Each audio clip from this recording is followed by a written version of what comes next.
नमस्कार दोस्तों, मैं अखिलेश मिश्रा आपके अपने एजुकेशनल यूट्यूब चैनल विद्यार्थी तक में स्वागत करता हूं। जय हिंद साथियों, कैसे हैं आप सभी। मैं अखिलेश मिश्रा एक बार फिर से आप सभी साथियों का आपके अपने यूट्यूब चैनल विद्यार्थी तक पे हार्दिक स्वागत करता हूं। साथियों, जैसा कि पता है कि मैं कल एक वीडियो लॉन्च किया था, एक अपना बैच लॉन्च किया था, जिस बैच का नाम सिलेक्शन बैच है। सिलेक्शन बैच के मैं बारे में विस्तृत जानकारी कल के वीडियो में आप लोगों को दे दिया था और साथ ही साथ कल ही एक वीडियो में और दिया था, एक छोटी सी 10 मिनट की वीडियो थी, उसमें सिलेक्शन बैच के बारे में बताया था। और सिलेक्शन बैच के बाद मैं आपको आज फिर बता दूं कि इस सिलेक्शन बैच में मैं सी-टेट बैच जो इसका एग्ज़ाम 31 जनवरी को निर्धारित किया गया है उससे संबंधित मैं कुछ यहाँ पे प्रिपरेशन कराऊंगा कुछ मेन सब्जेक्टों की। जैसे वहाँ पे बाल विकास हो गया, पर्यावरण हो गया और हिंदी, इन तीनों सब्जेक्ट की मैं जानकारी यहाँ पे दूंगा। तो साथियों, मैं सिलेक्शन बैच लॉन्च किया हूँ। इस बैच की वीडियो अगर आप लोग नहीं देखे हैं तो डिस्क्रिप्शन में जाके उस वीडियो की लिंक दिया गया है। इस वीडियो की लिंक डिस्क्रिप्शन में आप लोगों को मिल जाएगी, ये वीडियो जाके ज़रूर देखिए। साथ ही साथ अगर सी-टेट के सिलेबस की जानकारी आप लोगों को नहीं है तो उसकी भी मैं आप लोगों को लिंक आपको डिस्क्रिप्शन में मैं दे दिया हूँ और जाके आप लोग वो वीडियो भी देख सकते हैं। ठीक साथियों, तो आज मैं अपने बैच की शुरुआत करता हूँ और अपने बैच में आज मैं बाल विकास से संबंधित चर्चा करूँगा, जैसा कि मैं कल के वीडियो में आप लोगों को विस्तार से बताया था। तो आज मैं आप लोगों के लिए एक सिलेक्शन बैच जो लॉन्च किया हूँ उससे संबंधित आप लोगों की पहली क्लास होगी, जिसे कि 70 दिन को टारगेट करते हुए मैं आप लोगों के सिलेबस को पूरा करने के लिए कटिबद्ध रहूँगा। 70 दिन को टारगेट करते हुए आपके सिलेबस को पूरा करने के लिए मैं कटिबद्ध रहूँगा। बस ये है कि आप लोग अपनी ऊर्जा बिल्कुल मेंटेन बनाए रहिएगा और मेरा साथ बनाए रखिएगा। साथ ही साथ आप लोग हमारी जो क्लासें होंगी आप लोगों को मिलेगी, इन क्लासों को आप सिर्फ 7 दिन देखिएगा, रेगुलर कंटिन्यू तरीके से सिर्फ 7 दिन देखिएगा। उसके बाद आप कंटेंट में क्या क्वालिटी है, आप लोगों को कंटेंट किस प्रकार से दिया जा रहा है कि बिल्कुल आप लोगों को ये नहीं लगा, आप किसी भी पूरे यूट्यूब पे आप जाके देखेंगे तो इस तरीके का इतना डीपली और शॉर्ट में, मतलब कम शब्दों में वो पूरी सारी बातें उसमें समाहित होंगी जो कि आपके सी-टेट के एग्ज़ाम में आने वाली होंगी।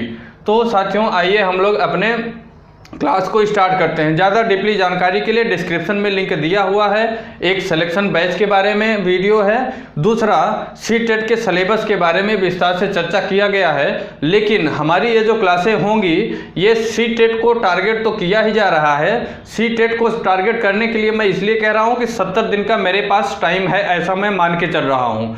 70 दिन में हमें अपने सिलेबस को पूरा करना है। साथ ही साथ हमारी क्लास है आप लोगों के लिए यूपी-टेट के जो अभ्यर्थी हैं, साथ ही साथ जो सुपर टेट भी देना चाहते हैं उनके लिए भी लाभप्रद होगी। ठीक साथियों, तो हम लोग आइए अपने क्लास को स्टार्ट करते हैं। UP TET, C TET and super TET के लिए सिलेक्शन बैच की मैं यहाँ घोषणा किया हूँ और उसकी क्लास नंबर 1 आज हम लोग स्टार्ट करेंगे। तो साथियों, मैं लिखा हूँ concept of development and it's relationship with learning and principles. इसकी हिंदी होगी विकास की अवधारणा एवं उसका अधिगम से संबंध एवं सिद्धांत। इसकी हिंदी होगी विकास की अवधारणा एवं उसका अधिगम से संबंध एवं सिद्धांत। इसी से संबंधित ये हम लोग बाल विकास पढ़ेंगे आज। तो बाल विकास का ये पहला चैप्टर है। बाल विकास का ये पहला चैप्टर है जो हम लोग लिखे हैं कॉन्सेप्ट ऑफ डेवलपमेंट, अर्थात विकास की अवधारणा, एंड इट्स रिलेशनशिप अर्थात उसका अधिगम से संबंध, विथ लर्निंग एंड प्रिंसिपल अर्थात अधिगम से संबंध एवं सिद्धांत। तो साथियों, इसी में हमारा जो पहला टॉपिक होगा, हम लोग थोड़ा सा भूमिका बनाएंगे जिससे कि एक डीपली, मतलब थोड़ा सा अगर हम लोगों को कोई चीज़ पढ़ना है तो बेसिक से, बिल्कुल बेसिक से हम लोग उठाएंगे चीज़ों को, हाई लेवल तक जाएंगे, कम शब्दों में अच्छी चीज़ें आप लोगों को प्राप्त होगी। ये सारी चीज़ें जो मैं बता रहा हूँ पर डे के वीडियो में नहीं बताऊँगा। आज मैं फिर से इसलिए बता रहा हूँ कि आज की क्लास 1 है, इसलिए थोड़ा और चीज़ें मुझे एक्स्ट्रा बतानी पड़ रही हैं। बाकी आपसे फिर मैं बता रहा हूँ कि एकदम डीपली चीज़ें हम लोग यहाँ पढ़ेंगे जो कि हमें UP TET, C TET and super TET अर्थात 0 से शिखर तक हम लोग चलेंगे।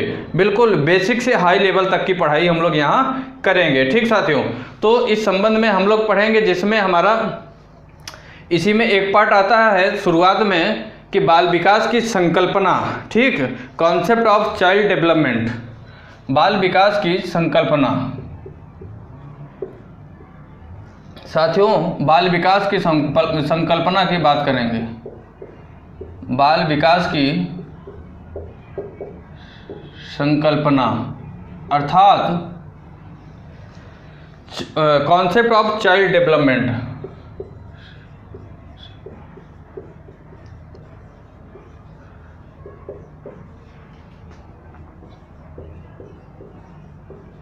Concept of child development, child development,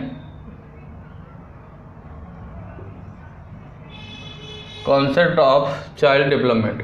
साथियों, आप लोग सारी वीडियो को देखिएगा, उसके बाद बेहतरीन तरीके से एक अच्छी नोट्स अपने हाथ से तैयार करिएगा, क्योंकि अपने हाथ से लिखी हुई नोट्स आपके लिए ज़्यादा लाभप्रद होगी, ठीक। क्योंकि आप अपने से खुद लिखेंगे तो उसमें आपका रिवीजन होगा, पढ़ रहे हैं वो तो होगा ही होगा साथ में, क्योंकि अपनी जो नोट्स खुद की बनाई हुई नोट्स होती है उसे हम कभी भी पढ़ेंगे वो चीज़ें ज़्यादा समझ में आती हैं। और अगर जो नोट्स हमारे द्वारा आपको प्रोवाइड की जाएंगी, जो नोट्स हमारे द्वारा आपको प्रोवाइड की जाएंगी उसमें चीज़ें आप जैसे क्लास देख रहे हैं उसके बाद पढ़ेंगे तब तक तो समझ में आएगी, लेकिन बाद में वो चीज़ें समझने में थोड़ी सी आपको प्रॉब्लम होगी। यहाँ पे क्या है कि अगर आप लोग अपने हाथ से अपनी नोट्स बनाएंगे तो वो चीज़ें आप लोग कहीं कहीं जैसे लैंग्वेज की थोड़ा सा डिफरेंट हुआ तो वो सारी लैंग्वेज को आप लोग अपने भाषा में भी अपने तरीके से भी लिख सकते हैं, ठीक, समझने के लिए, तो वो हमेशा समझ में आती हैं चीज़ें। तो साथियों, यहाँ अगर हम बाल विकास की संकल्पना की बात करें अर्थात कॉन्सेप्ट ऑफ चाइल्ड डेवलपमेंट की बात किया जाए तो साथियों मैं आप लोगों को बताऊंगा कि बाल विकास का अर्थ होता है बालकों के सर्वांगीण विकास से। बाल विकास का ये जो अर्थ है, बाल विकास का अर्थ अगर बात करें तो यहाँ होता है इसका अर्थ बालकों का सर्वांगीण विकास। क्योंकि बाल विकास हम लोग पढ़ रहे हैं तो इसके बारे में थोड़ी सी जानकारी होनी चाहिए। बालकों का सर्वांगीण विकास,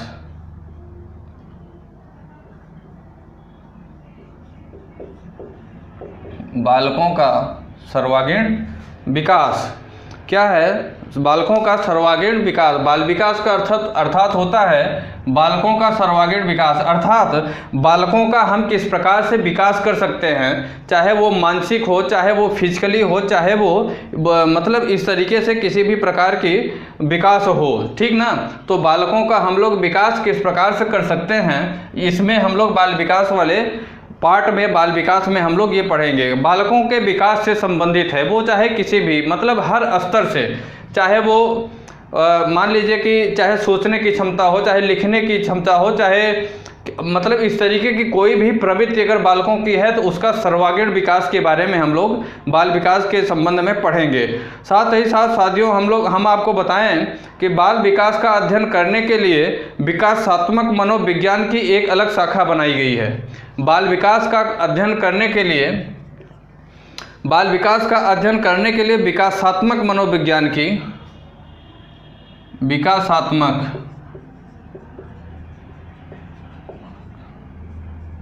मनोविज्ञान की, विकासात्मक मनोविज्ञान की एक अलग शाखा बनाई गई है।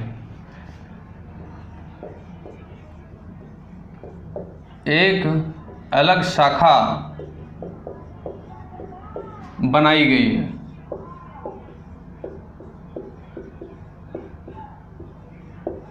एक अलग शाखा बनाई गई है जो एक अलग शाखा बनाई गई है जो बालकों के व्यवहारों का अध्ययन, जो बालकों के व्यवहारों का अध्ययन, बालकों के व्यवहारों का अध्ययन, बालकों के व्यवहारों का अध्ययन गर्भावस्था, बालकों के व्यवहारों का अध्ययन गर्भावस्था से लेकर मृत्यु पर्यंत तक करती है। गर्भावस्था से लेकर मृत्यु पर्यंत, मृत्यु पर्यंत मृत्यु पर्यंत तक करती है। ठीक साथियों, ये थोड़ा सा बाल विकास हम लोग पढ़ रहे हैं, तो बाल विकास की थोड़ी सी भूमिका हम लोग पढ़ेंगे। उसके बाद सारी चीज़ें हम लोग, ये सारी चीज़ें अभी मैं जो लिख रहा हूँ यहाँ पे, आगे चल के सिर्फ आपको पॉइंट वाइज पॉइंट समझाते हुए, मतलब चीज़ें समझाऊंगा ज़्यादा, बोर्ड पे लिखूंगा कम। उसमें जो चीज़ें आपको लगेंगी कि ये हमारे समझ में अगर नहीं आ रहा है, आपके दिमाग में चीज़ें सेट नहीं हो रही हैं, तो जो मैं समझाऊंगा, समझाने पे ज़्यादा जोर दूंगा, उसे आप लोग अपनी नोटबुक में नोट करते जाइएगा। साथियों, हम आपको बताएं कि बाल विकास का अर्थ होता है बालकों का सर्वांगीण विकास। बाल विकास का अर्थ होता है बालकों का सर्वांगीण विकास, विकासात्मक। और साथ ही साथ आपको बताऊं कि विकासात्मक मनोविज्ञान जो होता है, वह विकासात्मक मनोविज्ञान की एक अलग शाखा बनाई गई है। विकासात्मक मनोविज्ञान की एक अलग शाखा बनाई है जो बालकों के व्यवहारों का अध्ययन करेगी। मनोविज्ञान की एक अलग शाखा बनाई गई है जो सिर्फ और सिर्फ बालकों के व्यवहारों का अध्ययन करेगी। ठीक साथियों, और कब से? बालकों के व्यवहारों का अध्ययन करेगी, लेकिन कब से? गर्भावस्था से लेकर मृत्यु पर्यंत तक। जब बालक अपनी माँ के गर्भ में रहता है, तो गर्भावस्था के दौरान उसका क्या एटमॉस्फेयर है, क्या वातावरण है, कैसी चीज़ें उसे मिल रही हैं, वो सारी चीज़ें भी बहुत मायने रखती हैं। तो साथियों, इसलिए इस चीज़ों में विकासात्मक जो मनोविज्ञान होगा, इसमें गर्भावस्था से लेकर मृत्यु पर्यंत तक, ठीक, बालकों के व्यवहारों का अध्ययन किया जाता है।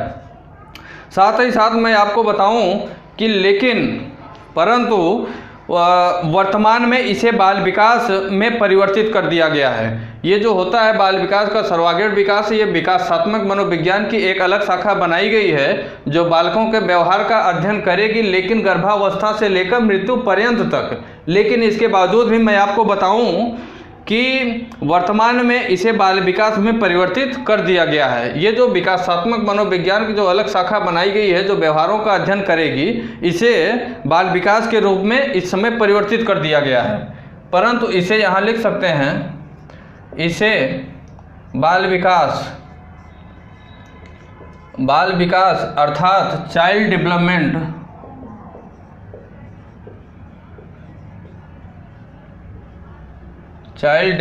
बाल विकास के रूप में परिवर्तित कर दिया गया, परिवर्तित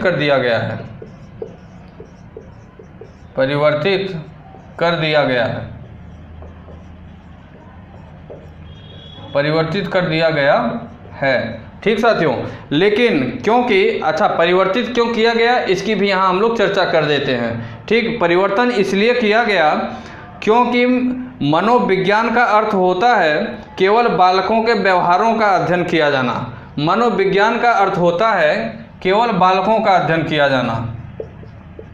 मनोविज्ञान का जो अर्थ होता है, मनोविज्ञान का अर्थ, इसमें सिर्फ बालकों का अध्ययन किया जाता है, सिर्फ बालकों का अध्ययन किया जाता है, बालकों का अध्ययन किया जाता है।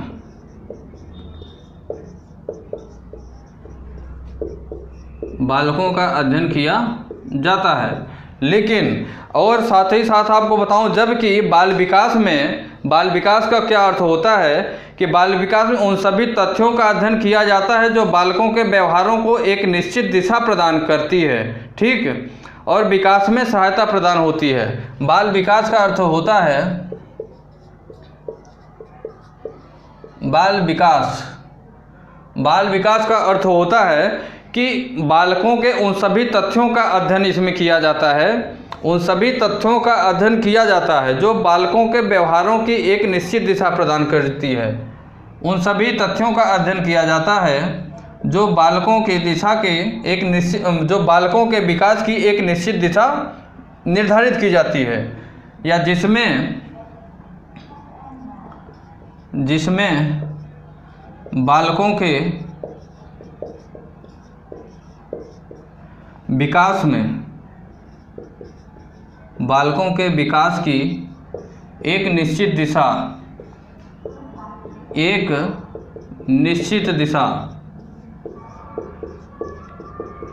निर्धारित की जाती है, ठीक, एक निश्चित दिशा निर्धारित की जाती है, निर्धारित किया जाता है।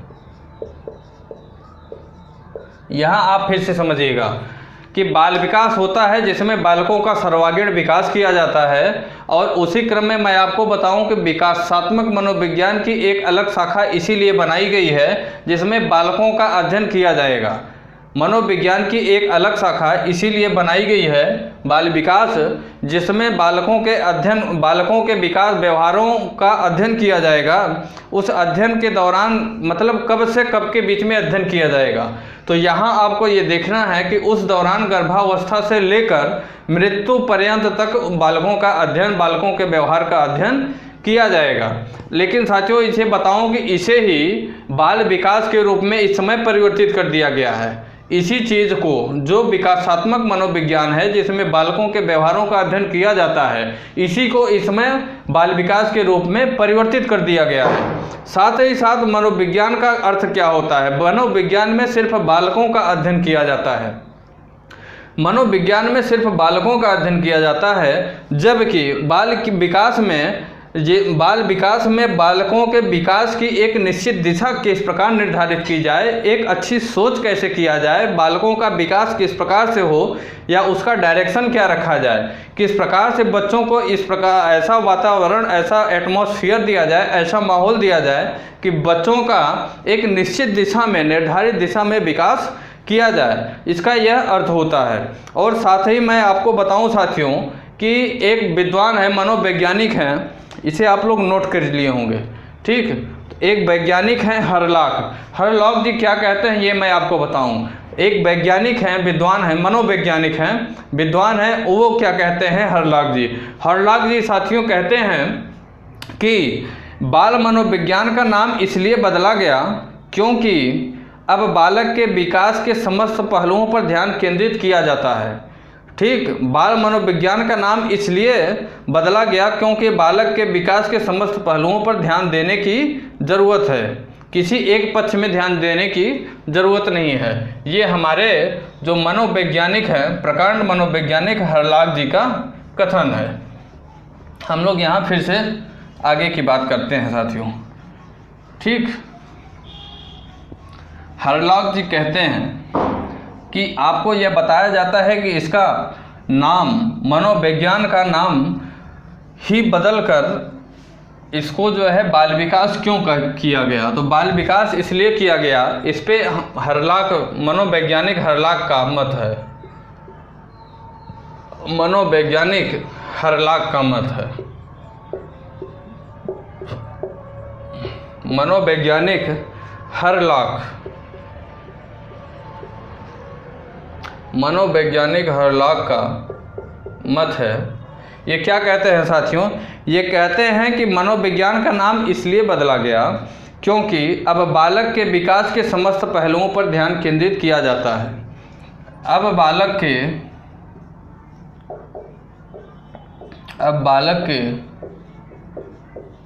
विकास के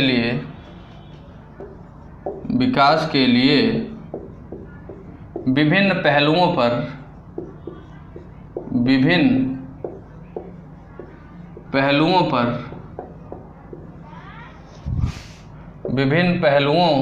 पर ध्यान केंद्रित किया जाता है, ध्यान केंद्रित किया जाता है,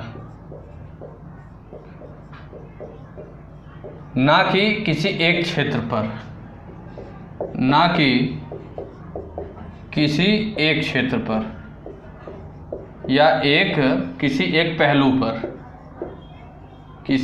पहलू पर, ठीक साथियों।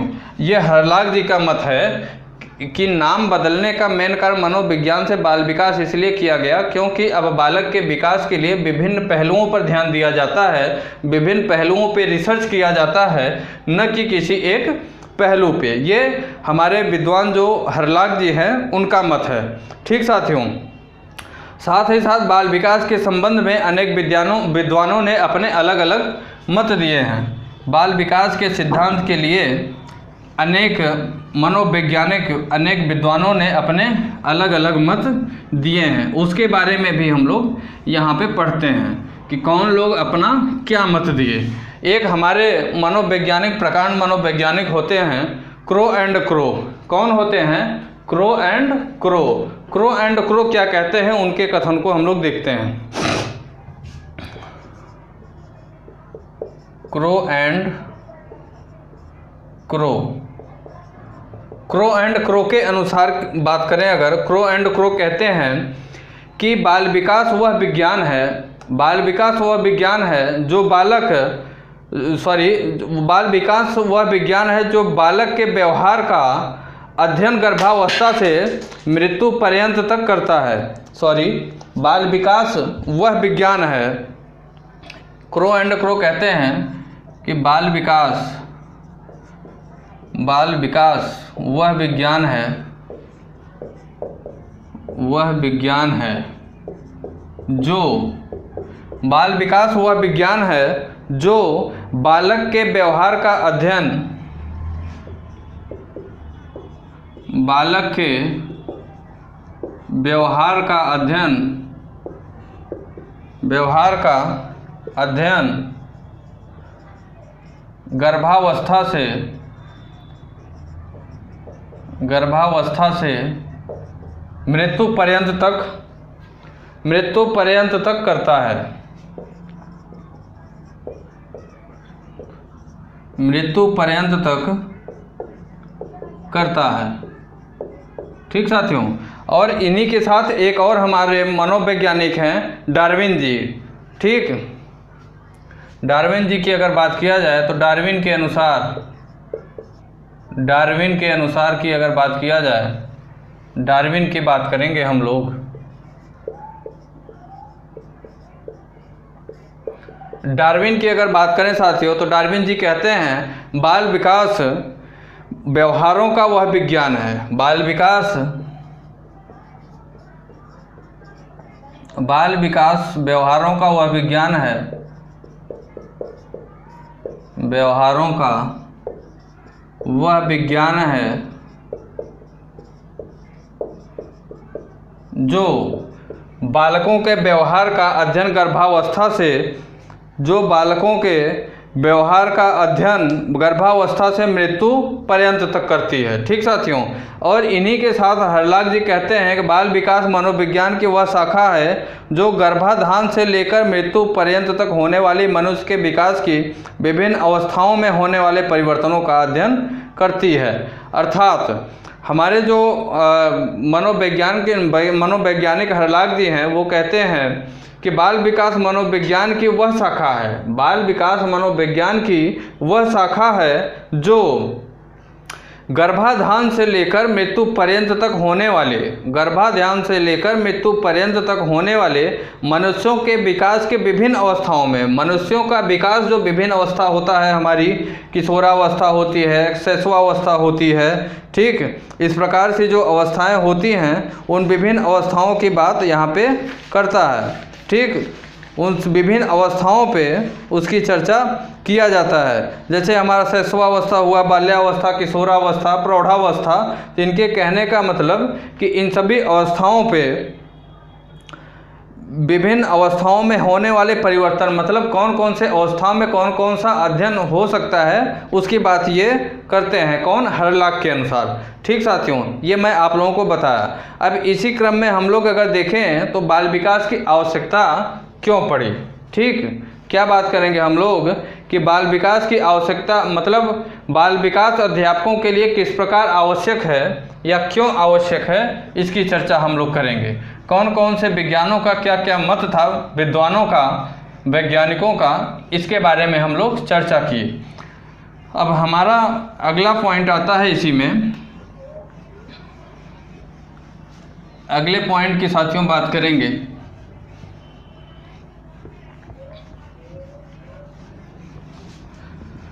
बहुत ही इम्पोर्टेंट क्लास, इंटरेस्टेड क्लास आपको यहाँ दी जाएगी, बहुत ही अच्छे रिसर्च के साथ, जिसका चांस रहेगा कि आपके एग्ज़ाम में जस का तस क्वेश्चन आ जाए। ठीक, तो अगली बात हम लोग करेंगे बाल विकास के आवश्यकता की बात करेंगे कि बाल विकास की आवश्यकता अध्यापकों को क्यों पड़ी।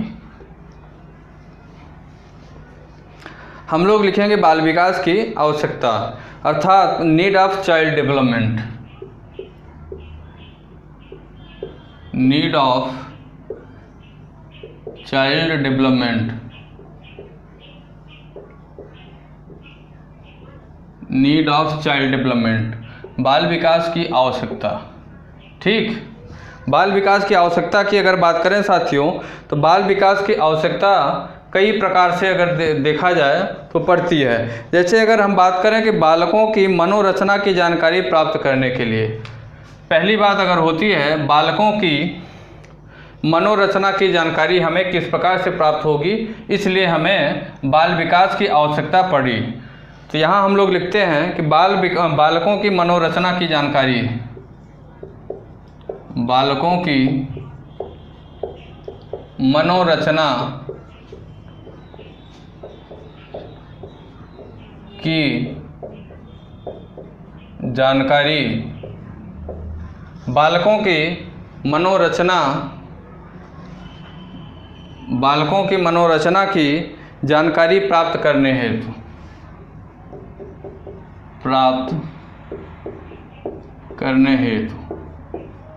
ठीक साथियों, पहली आवश्यकता हमें क्यों पड़ी, बालकों की मनोरचना की जानकारी प्राप्त करने हेतु हमें बाल विकास की आवश्यकता पड़ी। जैसे अगर बात किया जाए तो अगर सार्वभौम का कोई भी प्राणी हो, सार्वभौमिक तौर पे अगर कोई भी प्राणी, कोई भी मनुष्य है, मानव जाति है अगर वो, तो अगर देखा जाए तो वह एक समान नहीं होगा। सार्वभौमिक तौर पे अगर देखा जाए तो वो कोई भी प्राणी होगा एक समान नहीं होगा। जैसे अगर कहें तो हमारे में अगर आप में देखा जाए तो कुछ न कुछ विभिन्नता ऐसी होगी जो कि पाई जा सकती है। जैसे हमारी आपकी बात तो छोड़ दीजिए, आप सगे भाई होंगे, अगर एक भाई, दो भाई, तीन भाई होंगे तो आप देखेंगे कि आपका जो बड़ा भाई है, छोटा भाई है, उन तीनों चारों भाइयों में या दो भाई हैं, उन तीनों में कुछ न कुछ विभिन्नताएं जरूर होंगी। चाहे वो आचार विचार की देखिए, चाहे बोलचाल की भाषा की देखिए, चाहे उठने बैठने की बात करिए, चाहे पढ़ाई लिखाई बुद्धि की बात करिए,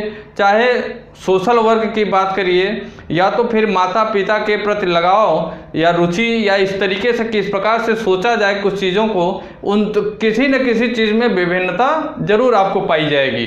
इसलिए सार्वभौम तौर पे अगर देखा जाए तो मानव प्राणी में कुछ न कुछ विभिन्नता हमेशा पाई जाती है,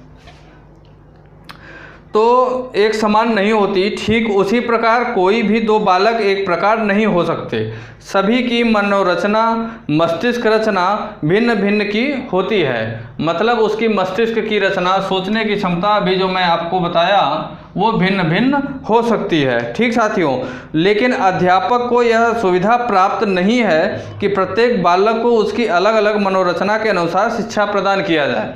अब जैसे आप कहा जाए तो मैं यहाँ पे वीडियो आप लोगों को जो प्रोवाइड कर रहा हूँ, मैं यहाँ पे पढ़ा रहा हूँ, तो ये ज़रूरी नहीं है कि सारी चीज़ें सभी को समझ में आ जाएं। तो उसके लिए मुझे कुछ न कुछ ऐसी टेक्निक अप्लाई करनी पड़ेगी, ऐसी चीज़ें मुझे देखना पड़ेगा कि मैं इस प्रकार से यहाँ पे शिक्षा दूँ जिससे कि आप सभी लोग, जितने भी लोग हमसे जुड़े हुए हैं या नहीं जुड़े हैं, वो जो जुड़ने वाले हैं, उन सभी लोगों को, सभी लोगों के दिमाग में हमारी बातें, जो चीज़ें मैं यहाँ कह रहा हूँ, बता रहा हूँ, समझा रहा हूँ, वो सारी चीज़ें उनके दिमाग में पहुँच सके। ठीक साथियों, वो सारी चीज़ें उन्हें समझ में आ सकें। अधिकांश सामूहिक रूप से कक्षाओं में अध्यापक करना पड़ता है। अध्यापक को, जैसे मान लीजिए कोई भी अध्यापक है, उसे सामूहिक रूप से भरी कक्षाओं में व्यक्तिगत तो मान लीजिए कि नहीं पढ़ाया जा सकता किसी को, वो तो ट्यूशन का रूप होता है। कभी व्यक्तिगत किसी को कितना पढ़ाएंगे आप? सामूहिक रूप से अध्यापक को अपनी कक्षा में जाकर पढ़ाना पड़ता है, चाहे वो 1 से 5 तक के हों, चाहे आप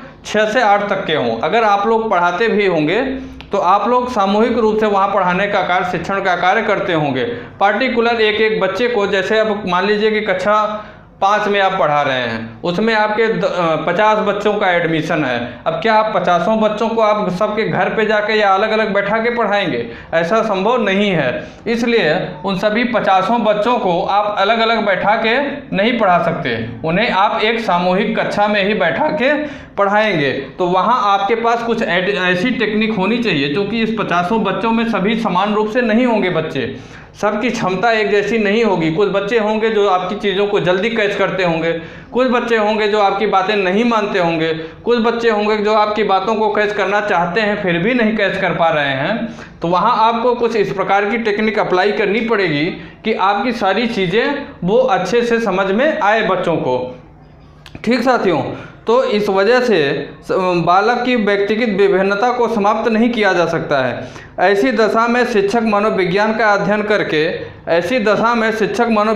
अध्ययन करके अध्यापक की एक सर्वोपयोगी पद्धति की जानकारी प्राप्त करके शिक्षण करता है ताकि सभी छात्रों को उसका लाभ मिल सके। अर्थात हमें कुछ ऐसी पद्धति को यहाँ अप्लाई करना पड़ेगा जिससे हमारे द्वारा पढ़ रहे सभी छात्रों को हमारी चीज़ें, हमारी बातें उन्हें समझ में आ सकें। वह बच्चों की मनोरचना की जानकारी प्राप्त करने का प्रयास करता है। जो भी शिक्षक होता है, जैसे मैं हूँ, मैं चाह रहा हूँ कि मैं कुछ इस प्रकार से आपको शिक्षा दूँ, कुछ इस प्रकार से मैं चीज़ें आप लोगों को पढ़ाऊँ कि आप जितने भी लोग हमसे जुड़े हुए हैं या पढ़ रहे हैं सभी लोगों के दिमाग में सारी बातें घुसें। अगला पॉइंट इसी में साथियों आता है, हम लोग नीड ऑफ चाइल्ड डेवलपमेंट, अर्थात बाल विकास की आवश्यकता क्यों पड़ी या आज शिक्षक को बाल विकास की आवश्यकता क्यों पड़ती है उसकी जानकारी हम लोग प्राप्त कर रहे हैं। आप लोग ये दिमाग में रखिएगा, इसका पॉइंट है, लगभग 4-5 पॉइंट है, उसको हम लोग अच्छे से पढ़ते हैं। दूसरे पॉइंट की अगर हम बात करें तो यहाँ होता है बाल विकास प्रक्रिया को समझाने में सहायक। बाल विकास प्रक्रिया को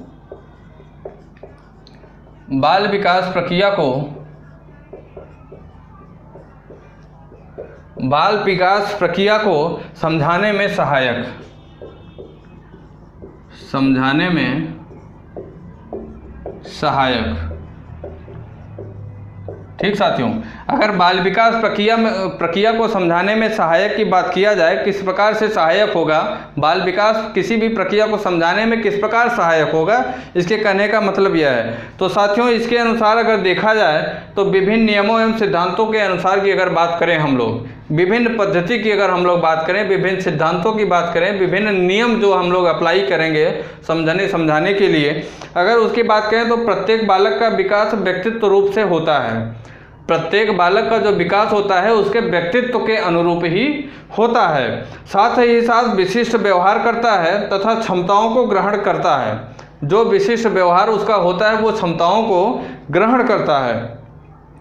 बालक विकास के अध्ययन से अपने शिक्षण विकास प्रक्रिया क्षमताओं के प्रयोग बालक के अधिगम तथा क्षमता समर्थन के अनुरूप होता है। जो भी होता है बालक का विकास उसके व्यक्तित्व के अनुसार होता है और उसकी जो क्षमता होती है उसी के अनुरूप वो चीज़ें हो पाती हैं। ठीक है, समझने में जो चीज़ें सहायक होती हैं उसके व्यक्तित्व का विकास जिस प्रकार से हुआ है या और भी जो विशिष्ट क्षमताएं हैं उसी के अनुरूप ही चीज़ों को वो समझ पाता है, चीज़ों को वो कैच कर पाता है।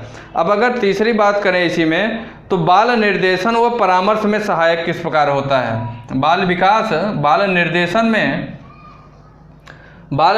व परामर्श में सहायक किस प्रकार होता है। बाल निर्देशन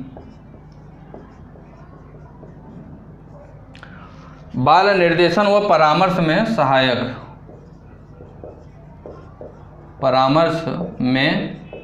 सहायक। बाल निर्देशक व परामर्श में सहायक की अगर बात करें तो साथियों, बाल मनोविज्ञान के अध्ययन से शिक्षक छात्र की क्षमताओं और रुचियों का ज्ञान प्राप्त करके, ठीक है, आगे की पढ़ाई किस प्रकार से की जाए उसकी बात किया जाता है और व्यावसायिक मार्ग का चयन करने का परामर्श छात्र तथा अभिभावक को देता है।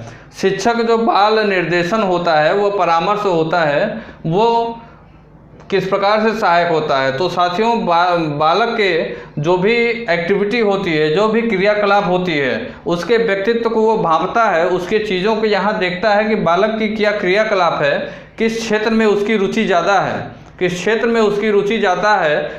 में वो ज़्यादा भागता है, उसके बारे में वो जानकारी प्राप्त करे। शिक्षक की ये क्षमता होनी चाहिए कि इस बालक के क्या क्षमता है, किस क्षेत्र में, किस फील्ड में इसकी रुचि ज़्यादा है, इसकी दिमाग वैज्ञान, जैसे एक तरीके से कहा जाए तो जैसे 25 छात्र हो गए आपके क्लास में पढ़ रहे हैं, उसमें से कुछ डॉक्टर बनना चाहते हैं, कुछ इंजीनियर बनना चाहते हैं, कुछ वैज्ञानिक बनना चाहते हैं, अर्थात साइंटिस्ट बनना चाहते हैं। कुछ लोग व्यवसायी बनना चाहते हैं, समझ रहे हैं। तो इस प्रकार से आपकी यह क्षमता होनी चाहिए कि आप उस बालक को पहचानिए कि उसकी रुचि किस चीज़ में है, किस क्षेत्र में उसका इंटरेस्ट ज़्यादा है, उसे आप पहचानिए और उसके बाद बालक को और बालक के अभिभावक को निर्देशित करिए, या तो फिर आप बताइए कि इसकी इस फील्ड में या तुम्हारी इस फील्ड में पकड़ ज़्यादा है, इस फील्ड में तुम्हारी रुचि ज़्यादा है, तुम इस क्षेत्र में काम करो, तुम इस क्षेत्र में सक्सेस होगे। अगर अदरवाइज दूसरे क्षेत्र में जाओगे तो मेहनत तुम्हें ज़्यादा करनी पड़ेगी। ये चीज़ें हुई। अब अगर साथियों चौथी बात करें तो बालक के प्रति भविष्यवाणी करने में सहायक, ये जो हमारी इसकी बाल विकास की आवश्यकता होती है, ये बालक के प्रति आप भविष्यवाणी किस प्रकार से करेंगे इसमें सहायक होती है। तो चौथा पॉइंट होता है बालक के प्रति भविष्यवाणी करने में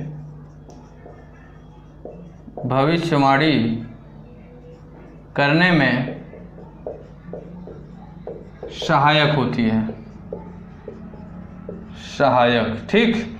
बालक के प्रति भविष्यवाणी करने में किस प्रकार सहायक होता है हमारा बाल विकास का अध्ययन, या अध्ययन की आवश्यकता क्यों पड़ी, इसके बारे में अगर बात करें तो साथियों, जैसा कि आप जानते हैं कि बाल मनोविज्ञान के जानकार शिक्षक जो होते हैं वो बाल मनोविज्ञान का अध्ययन करते हैं, उसके बाद उनके भविष्य के प्रति अनुमान लगाकर कथन कर सकता है, जिससे छात्र को व्यवसायी चयन में आसानी होती है। वही चीज़ें जो अभी मैं आपको बता रहा था, परामर्श की बात यहाँ कर रहा था, और यहाँ आप उसे ऐसा अध्ययन करिए कि आप छात्र को बता सकिए कि तुम इस फील्ड में जाओ तो तुम्हें सक्सेस जल्दी मिलेगी, अदरवाइज दूसरे फील्ड में अगर जाओगे तो तुम्हें मेहनत ज़्यादा करनी पड़ेगी। इसके बारे में यहाँ मैं आपको बता रहा था, वही चीज़ें हैं। अगला पॉइंट आता है कि बाल व्यवहार का मार्गांतरीकरण व नियंत्रण में सहायक। बाल व्यवहार का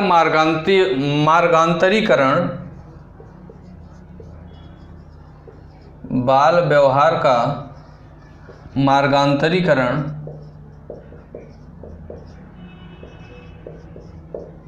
बाल व्यवहार का मार्गांतरीकरण व नियंत्रण में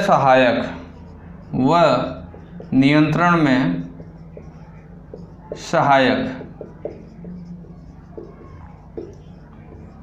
ठीक।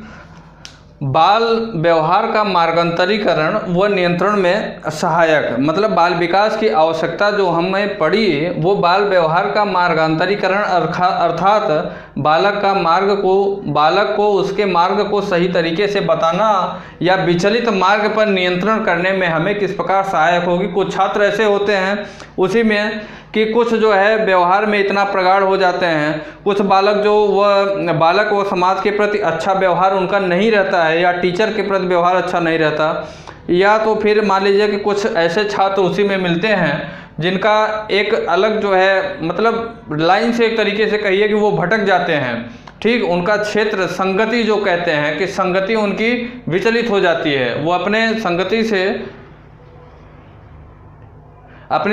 से वो बाहर चले जाते हैं, मतलब उनकी संगति दूसरी हो जाती है, वो फिर अपने लाइन से मुख्य जो उनका मुख्य उद्देश्य है अपनी मुख्य धारा से वो भटकने लगते हैं। कुछ बच्चे उसी में होते हैं, पढ़ने में मन लगाते हैं, कुछ का ध्यान दूसरी चीज़ों में विचलित होता है, कुछ लड़ाई झगड़ा करने लगते हैं, कुछ चोरी वगैरह करने लगते हैं। इस तरीके से उन पे नियंत्रण किस प्रकार से किया जाए और उनकी पहचान किया जाए कि ये बालक अब भटक रहा है या भटकने की कोशिश कर रहा है, इसकी लाइन अब बहक रही है, दूसरे साइड में जा रहा है, दूसरे फील्ड में, तो इसलिए उस पर नियंत्रण किस प्रकार से किया जाए। पहली बात तो उसकी पहचान की जाए कि इसकी लाइन भटक रहे, भटकने से पहले उसकी पहचान हम कर लें। साथ ही साथ हमारे पास यह एक्सपीरियंस या अनुभव, इतना मनोवैज्ञानिक सोच होनी चाहिए कि इस बालक को किस प्रकार से हम डाइवर्ट करें कि ये अपनी मुख्य धारा में आ जाए, मुख्य धारा से वो विचलित ना हो, तो उसका जो व्यवहार हो इतना व्यवहार कुशल हो कि मतलब वो अपने ध्येय को कभी भूले ना। इसमें इस प्रकार की व्यवहार का मार्गांतरीकरण किस प्रकार से करें और उस पर नियंत्रण किस प्रकार से किया जाए। अगर उसका मार्ग विचलित हो गया है तो उसको फिर से उसके मुख्य धारा में किस प्रकार से हम लेके आएँ, यहाँ इस तरीके की बातें यहाँ की गई हैं। साथियों, तो आज हम लोग कुछ यहाँ पे भूमिकाबद्ध 2 टॉपिकों पे हम लोग चर्चा किए। वीडियो ज़्यादा लंबी ना हो इसलिए आज ये पहली क्लास है, तो आप लोगों से मैं ये रिक्वेस्ट करूँगा कि इस वीडियो को आप लोग इतना ज़्यादा से ज़्यादा शेयर करिए, और हमारे YouTube चैनल पे अगर आप नए हैं तो सब्सक्राइब करना मत भूलिएगा।